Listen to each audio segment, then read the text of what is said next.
आज मैं आपको ऐसी 8 गलतियां बताने जा रहा हूं जिन गलतियों को जब आप करते हैं तो मंत्र का पूर्ण फल आपको नहीं मिलता।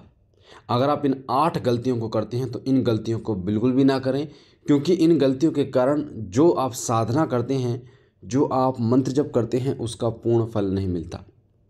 जो फल आपको 1 महीने में मिलना चाहिए था वही फल आपको 6 महीने या 1 साल में मिलता है। किस लिए? क्योंकि आपको इन गलतियों के विषय में नहीं पता होता। तो वीडियो को ध्यान से सुनना, एक एक चीज़ बारीकी से, ताकि आपको समझ में आए।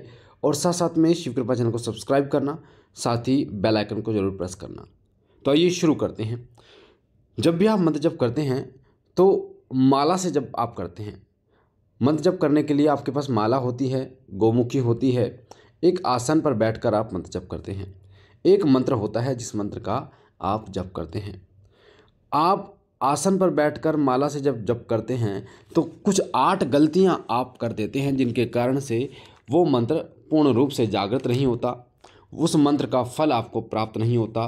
तो सबसे पहला कारण होता है, सबसे पहली गलती होती है, वो होती है कि अगर आपकी जो माला है जिससे आप जप कर रहे हैं, अगर वो माला देवता के अनुकूल नहीं है। देवता के अनुकूल का कहने का मतलब होता है, जैसे भगवान श्री कृष्ण का जप करना है तो तुलसी की माला, भगवान भोलेनाथ का जप करना है तो रुद्राक्ष की माला, उसी तरीके से माँ गायत्री का मंत्र करना है तो स्फटिक की माला, माँ दुर्गा का मंत्र जप करना है तो लाल चंदन रक्त चंदन की माला, ठीक है, या माँ कालका का आपको जप करना है तो रुद्राक्ष की माला, नरमुंड की माला या रक्त चंदन की माला, तीनों में से ले सकते हो। तो आपको ये पता होना चाहिए कि किस देवता के अनुकूल किस माला का जप हमें करना है।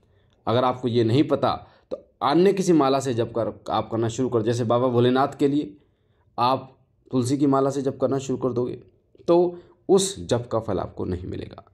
तो इस चीज़ का विशेष रूप से ध्यान रखिए। शिव कृपा चैनल पर पूरी जानकारी दे रखी है कि कैसे, किस देवता के लिए कौन सी माला से जप आपको करना चाहिए। आप शिव कृपा चैनल पे जाकर विजिट कर सकते हैं, उस वीडियो को सुन सकते हैं। तो सबसे पहले ये गलती।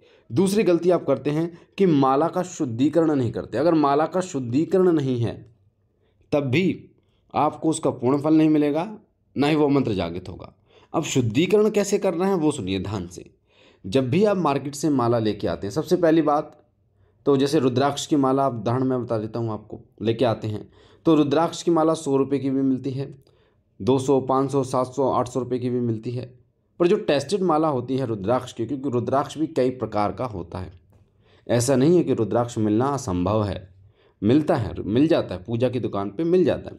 तो रुद्राक्ष की माला 700, 750, 800 के लगभग मार्केट में जो मैं लेके आया था वो रेट है।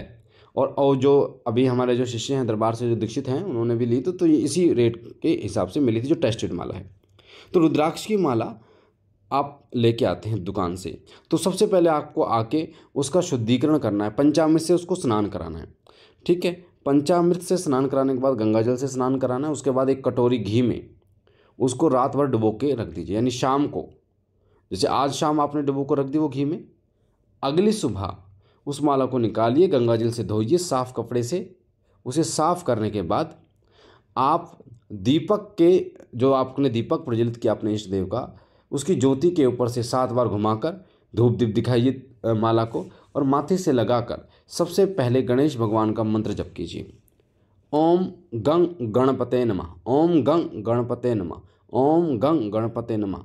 सबसे पहले भगवान गणेश का स्मरण कीजिए, भगवान गणेश का मंत्र जप कीजिए। उसके बाद कोई अन्य मंत्र जप कीजिए अपने जो इष्ट का है, ठीक है। तो ऐसे शुद्धिकरण आपको करना है। तो ये दूसरी गलती होती है। तीसरी गलती होती है, अगर आपको माला को सही तरीके से नहीं पकड़ना आता कि कैसे माला को पकड़ा जाता है, तो इसके लिए शिव कृपा चैनल पर मैंने लाइव दिखा रखा है माला से कैसे जप किया जाता है, कैसे पकड़ा जाता है, ठीक है। चौथी गलती होती है कि अगर आपको ये नहीं, आप माला जो आप माला जप करते हैं उसके सुमेरु को लांग जाते हैं। सुमेरु जो होता है, जो माला का 109वां मोती होता है सुमेरु, ठीक है, जिसे गुरु पर्वत भी कहते हैं, उसको लांगना नहीं होता, वहीं से माला को रिटर्न कर लिया जाता है, उल्टी घुमा ली जाती है, उसके बाद जप किया जाता है। तो अगर आपने ये वीडियो नहीं देखी तो शिव कृपा चैनल पर आप वो वीडियो देख सकते हो, आपको समझ में आ जाएगा, ठीक है। चौथी गलती वो होती है कि अगर मंत्र का गलत उच्चारण आप करते हो, गलत मंत्र का उच्चारण आप करते हो तब भी आपका मंत्र जागृत नहीं होता, आपको उस मंत्र का फल नहीं मिलता। मंत्र अगर आपने नहीं आता आपको पढ़ना तो आप यूट्यूब पे सुन सकते हो, कई बार सुन सकते हो, हिंदी में इंग्लिश में पढ़, क्योंकि कई बार हिंदी में नहीं आता तो इंग्लिश में आप पढ़ लो, उस मंत्र को समझ में आ जाएगा। ठीक है, तो सही उच्चारण करना बहुत ज़रूरी है कि कैसे आप उच्चारण कर रहे हो। ठीक है, पांचवा जो गलती आप करते हो मैंने बता दी, सुमेरु को पार नहीं करना। ठीक है, छठी गलती होती है, अगर आप माला करते समय आपकी माला धरती पर या पैर पर टच होती है तो भी मंत्र का पूर्ण फल नहीं मिलता, ना ही वो मंत्र जागृत होता है। जब भी आप माला जप करते हैं तो एक कपड़ा रखिए, अपने घुटनों के पास एक कपड़ा रखिए। ठीक है, और उस अगर माला गिरे भी तो उस कपड़े पर गिरे या फिर वो नीचे ना गिरे, या गोमुखी का इस्तेमाल कीजिए, सबसे उत्तम रहता है गोमुखी। मार्केट में 20 रुपये की 40 रुपये की गोमुखी आती है। गोमुखी में आपकी उंगली भी टच नहीं होती, जो उंगली होती है हमारी अशुद्धि की, साथ साथ में आप बहुत अच्छी तरीके से जप कर पाते हैं। तो आपको गोमुखी का प्रयोग करना है। ध्यान रखिए आपकी माला पैर से टच ना हो, ना ही धरती से स्पर्श हो। किसी कारण से अगर आपकी माला धरती से स्पर्श हो जाती है तो फिर गंगा जल छिड़क कर फिर दोबारा उससे जप करना शुरू कीजिए।